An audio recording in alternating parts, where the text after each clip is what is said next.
Sveiki, šitas filmas buvo darytas gegužės 3 dieną vakare. Matote vaizdą iš dangaus, iš satelito. Europą iš viršaus, čia visur daromi debesis dirbtinai. Lietuvą parodau yra šičia, ten kur lazdelės galas yra. Ir pritrauksiu super kamerą vaizdą, matysite išpučiamus debesis iš kelių vietų. Dabar vaizdas yra šiek tiek pagreitintas, bet ko gero jūs matysite keletą pradžių, tiesiog tarytum iš laužaviečių, kupstai kyla debesų tokia. Kad aiškiau būtų, tai perėsiu kitą režimą ir parodysiu būtent vietas, matot, ten yra ypatingai daug leidžiama iš gali būti greičiausiai, kad iš kažkokių tai kaminų, kaip minėjau, gamyklos yra tam, nepilnai tam skirtos, bet kurios turi kaminus, jos naudojamos tai geoinžinerijai parengtos, tai sistemai. Ir šiuo atveju mes turime dabar Lietuvą čionai ir nakčiai gali užeiti lietus. Jį galima būtų pavadinti Made in Romania arba kaip nors, arba Made in Greece, kažkur iš pietų varo chemijos. Šiuo atveju iš ten, kitą kartą gali būti iš kitur varyti. Nes srautas, kuris ateina iš šiaurės, jisai nustumia tą pietinį debesų visą dūmų užsklandą, šiek tiek blokuoja ir jinai negali pilnai įeiti. Šilumą atnešė, o debesų neužneša, nustumia debesis. Ir dabar jie, matote, daromi tiesiog iš kelių vietų. Gan ryškiai matosi. Ir kai perėsiu aš dabar į kitą režimą, liks panašioje vietoje. Matote, tokie kaip iškilimai. Aš gal tada paimsiu ir sustabdysiu vaizdą.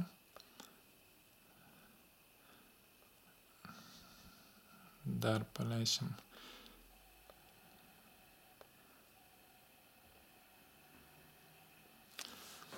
Ir jeigu geriau įsižiūrėjus, tai matosi visur kiekvienas to kupstelio pradžia. Iš kažkur tai prasideda. Pritraukiu. Ir štai matote 1, 2, 3, 4, 5, daug tokių šaltinių, iš kurių šiuo metu pučiami debesis. Jeigu kam yra keista ir kas nežinote apie šitas technologijas, galite pasižiūrėti tokį filmuką oficialų, YouTube yra NASA Cloud Machine. Ir ten pamatysite, kokios įrangos naudojamas debesim kurtis, kada pripučia debesų į orą ir paskiau prasideda lietus maždaug už pusvalandžio. Ir jums nekils daugiau abejonių ir nereikės rašinėti visokius keistus klausimus ir komentarus. Tai daroma oficialiai nuo 1997 metų, o bandymai buvo tokie pradėti maždaug nuo pokario metų ir tiksliau nuo 1969 metų. Tai visos pūgos, visokie potviniai, mūsų krašte, taip pat kitur, rytuose, buvo būtent sukelti šitokio darbo žaidimo su orais. Ir jeigu dar įsižiūrėt geriau, tai ir matote, kaip tie debesis kuriami, jie neatsiranda savaime, juos padaro tokius ir matosi 3 šaltiniai. Tai čia yra pietuose, čia ko gero Graikija, Italija pietuose irgi, čia atveju irgi daug neša tų debesų. Ir gegužės 4 dieną apsiniaukę Lietuvoje bus tikrai ir bus lietaus, todėl sinoptikai šiuo atveju gali nesuklysti, gali džiūgauti, kad pagaliau jų prognozės išsipildo. Jie, kaip ir istorikai, faktiškai nėra mokslininkai, greičiau yra pasakų perpasakotojai, nes remiasi tik tai į tai, kas yra pasakyta iš anksčiau.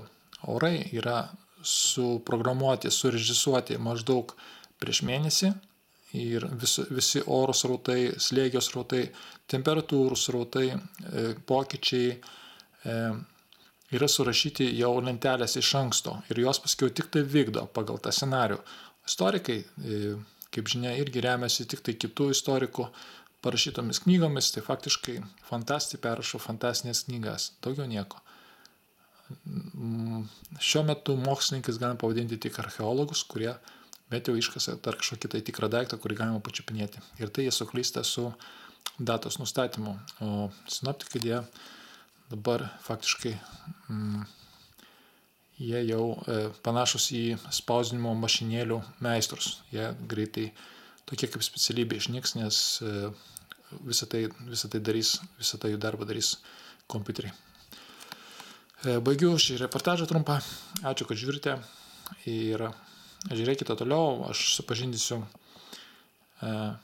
apie tą orų darymo virtuvę daugiau ir tiems, kuriems bus įdomu, galėsite žiūrėti ir kitus filmus, paskiau nukreipsiu dar į kitą kanalą, kur jau įamžinta yra istorija ir kaip buvo žaidžiama ir prieš juos, prieš tos orų darytojus ir kas buvo daroma taip, kad jiems neišeitų to padaryti. Dabar metomas, kaip matote, didelės pajėgos ir jeigu pasižiūrėti būtent tą režimą, kada matosi debesų storis, aukštis, tai čia matosi padirbėta labai stipriai ir tas debesų šaršalas, jisai jau naktį pasiekė Lietuvą ir daug bus lietaus, netikro lietaus, cheminio lietaus. Augalai kažkiek tai augs, bet jie nebus tokie sveiki, nebus tokie gryni, natūralūs, kaip turėtų būti. Faktiškai visa pažeidžiama, visa augmenija, pats žmogaus organizmas taip pat pažeidžiamas ir toks lietus palies, kai kada gali sukelti ir visokias įvairiausias vidaus arba odos susirgimus. Tai tiek apie orus. Ačiū, kad žiūrėjote. Su jumis buvo Robertas Mickevičius. Iki malonaus.